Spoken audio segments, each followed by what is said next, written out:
عارفين المكرونة اشتكت من كتر ما احنا بنسلقها. كفاية بقى سلق في المكرونة، وتعالوا بقى اعملوها زي ما انا عملتها بالظبط. تابعوا معايا الفيديو للاخر، ولو عجبك اعملوا له لايك، ويلا مع بعض نبدأ ونقول بسم الله. في طاسه عندي على النار فيها زيت ساخن جدا، جبت كيس مكرونه زي ما انتوا شفتوا معايا كده، بس نزلت بنص الكيس بس، يعني ما اخدتش الكيس كله كامل. ابتديت في الوقت ده ان انا احمر المكرونه لحد لما اخدت معايا اللون الذهبي. وهنا ممكن تختاروا اي نوع مكرونه انتوا حابينه فيما عدا طبعا الاسباجيتي. بعد كده بعد ما رفعت المكرونه من على النار، رحت في حله عندي ضفت معلقتين كبار من اللحمه المفرومه. ايوه، معلقتين كبار من اللحمه المفرومه، حتى اقل من ربع كيلو.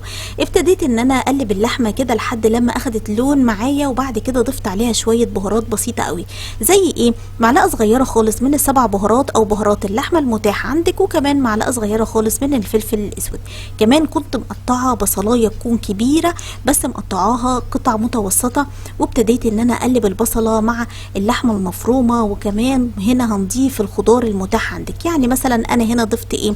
عندي بقيت فلفلايه كده ضفتها، وكمان شويه بسله متبقيين عندي ضفتهم. هضيف عليهم كمان معلقتين كبار من معجون الطماطم او صلصه طماطم. انت هنا بقى عندك جزر، عندك كوسه، اللي تحبيه ضيفيه.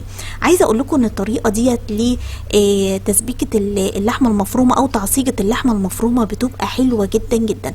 ضفت كمان معلقه صغيره خالص من الملح، وما تنسوش الملح. وضفت عليهم كمان كوبايه كبيره من الميه، وهسيبهم يغلوا غلوه واحده بس. انا هنا مش عايزاها تتسبك خالص، لا بالعكس، ده انا عايزاها تبقى خفيفه قوي. يعني مجرد ما تغلي اول غلوه هطفي عليها النار خالص. بعد كده ابتديت ان انا بقى احضر واطبق الاكله بتاعتي النهارده. جبت 4 طواجن، وهنا انتوا ممكن بقى تضيفوا في طاجن كبير، صينيه كبيره، بايركس كبير، المتاح عندك او اللي انت بتحبي تشتغلي فيه. عملت طبقه من الزيت وقطعه من الطماطم، وكمان جبت الصوص اللي احنا عملناه اللي هو اللحمه المفرومه بصوص الطماطم. ضفت كميه كده كبيره، وبعدين ضفت عليهم كميه المكرونه بتاعتنا اللي احنا حمرناها في اول الفيديو. وابتديت ان انا اضغط على المكرونه كويس قوي. بعد كده بضيف باقي كميه الصوص دوت، بحيث ان الصوص اللي احنا عاملينه النهارده ده يغطي المكرونه خالص. يعني انا عايزه المكرونه تكون متغطيه كده بالصوص اللي احنا عملناه.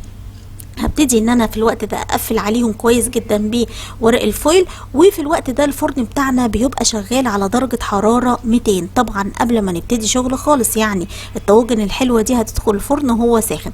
طيب هتقعد قد ايه في الفرن؟ هتدخل على الرف الاوسط لمدة 20 دقيقة. انا يا نشوى بصراحة مش مصدقاكي، اكيد المكرونة مش هتستوي. طب تابعي معايا كده دلوقتي وهتشوف بقى مع بعض المكرونة استوت ولا لا.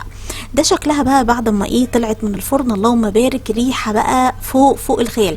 بصراحة يا جماعة انتوا عندكم حق، لان المكرونة ما استوتش، ولكن المكرونة دابت بمعنى الكلمة. انا عايزاكم تجربوا بقى وتشوفوا انتوا بنفسكم. ابتديت بقى ان انا اخد طاجن حلو كده وقلبته، وطلع بقى الله الله على الجمال والحلاوة والريحة. ما تقوليش بقى زي بتاع المحلات، لانه احلى من بتاع المحلات كتير قوي.